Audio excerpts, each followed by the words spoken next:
মই 2010 চনত বা 9 চনত প্ৰথমবাৰ মাজুলীলৈকে আহিছিলোঁ। তেতিয়া ৰাস্তা বুলিবলৈ একোৱেই নাছিল আৰু গৌৰৱ গগৈ ডাঙৰীয়াৰ পিতৃ তেখেত সেইখিনি সময়ত মুখ্যমন্ত্ৰী আছিল। আৰু আপোনালোকে ক'লে মাজুলীৰ ৰাস্তা যদি গোটেই বনালে, সৰ্বানন্দ সোণোৱাল ডাঙৰীয়াৰ দিনত কি বনালে? গোটেই ৰাস্তা মাজুলীত সৰ্বানন্দ সোণোৱাল ডাঙৰীয়া মুখ্যমন্ত্ৰী হৈ থাকোঁতে বনাইছিলে, হিমন্ত বিশ্ব শৰ্মা ডাঙৰীয়া গড়কাপ্তানী মন্ত্ৰী হৈ থাকোঁতে বনাইছিলে। মিছা কথা কোৱা মানুহক ৰাইজে উচিত শিক্ষা দিব এই নিৰ্বাচনত। লোকসভাত এতিয়ালৈকে অসমৰ কিমানটা কথা তেখেতে ক'লে? তেখেতৰ যিটো পুৰণা লোকসভা সমষ্টি তাত কিবা এটা উল্লেখযোগ্য কাম কৰিলে নেকি? ঢিং ৰূপহীতে মই বাদ দিলোঁ, আমাৰ গোলাঘাটৰ ফালে নকৰে মানিলোঁ। ঢিং ৰূপহীত কিবা এটা কৰিলে নেকি? তেওঁ সাংসদ হৈছিলে 14 চনত।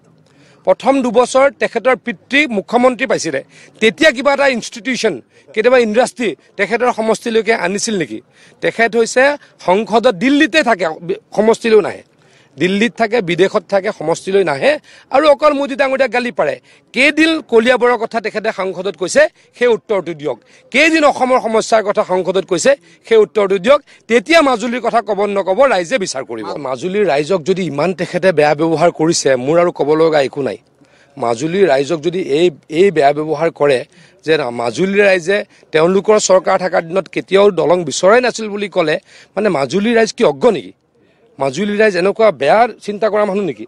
মাজুলীৰ ৰাইজে প্ৰত্যেক দিনে এখন দলং ইয়াতে দাবী কৰি আহিছিলে। কংগ্ৰেছে পূৰণ নকৰিলে, বিজেপিয়ে পূৰণ কৰিলে, হিমন্ত বিশ্ব শৰ্মা ডাঙৰীয়াই পূৰণ কৰিলে, মোদী ডাঙৰীয়াই পূৰণ কৰিলে। ধন্যবাদ। যি মেঘৰ গাজৰণি বেছি তেতিয়া বৰষুণ নপৰে। যেতিয়া মেঘে বেছি গাজৰণি মাৰে তেতিয়া বৰষুণ নিদিয়ে। গতিকে সংসদতে অকল কথা কয় মোদী ডাঙৰীয়াক, বাহিৰত একো নকয়। অসমত নাথাকে তৰুণ গগৈ ডাঙৰীয়া, গৌৰৱ গগৈ ডাঙৰীয়া। আৰু মোক বহুতো কংগ্ৰেছ কৰ্মীয়ে কয়, মইতো বহুত কংগ্ৰেছ কৰ্মীক চিনি পাওঁ, তেওঁক আৰু ফোনো নাদাঙে। সাধাৰণ মানুহৰ কথা বাদ দিয়ক, কংগ্ৰেছ কৰ্মীৰে কাৰো ফোন নাদাঙে। বহুত মানুহে এতিয়াতো কৈ আছে আমি এইটো কাৰণেই কংগ্ৰেছ ত্যাগ কৰিছোঁ। তেওঁ আমাৰ সাংসদ আছিল, 3 দিনৰ পাছতহে পাই ফোন। 3 দিন মাৰিব লাগে। এজন জিলা সভাপতিয়ে মোক ক'লে 3 দিন মাৰিব লাগে, তেতিয়া তেওঁ ফোন উঠায়। গতিকে মানুহৰ যে ফোনে নুঠোৱা ব্যক্তিজনে কিবা ৰাইজৰ কাৰণে কাম কৰিব বুলি মোৰ মনত নহয়। চাওক, তেখেতে কৰিব নালাগে। তেখেতে নকৰাকেই যোৱা 2.5 বছৰত 100 কোটি টকা, আজি মই লিষ্ট দিম, 100 কোটি টকা মাজুলীত দিছোঁ। অহা 2.5 বছৰত আৰু 100 কোটি টকা মাজুলীত দিম। আপোনালোকৰ ওচৰত আজি প্ৰতিশ্ৰুতি দিছোঁ জলসম্পদ বিভাগৰ পৰা 100 কোটি দিছোঁ আৰু 100 কোটি দিম। আৰু তেখেতে যিটো সমষ্টিত এৰি আহিছে, তেখেতক দলে পঠাই তাত জৰাখহনীয়াৰ কাৰণে, মথাউৰিৰ কাৰণে আমি ইতিমধ্যে কাম কৰি আছোঁ।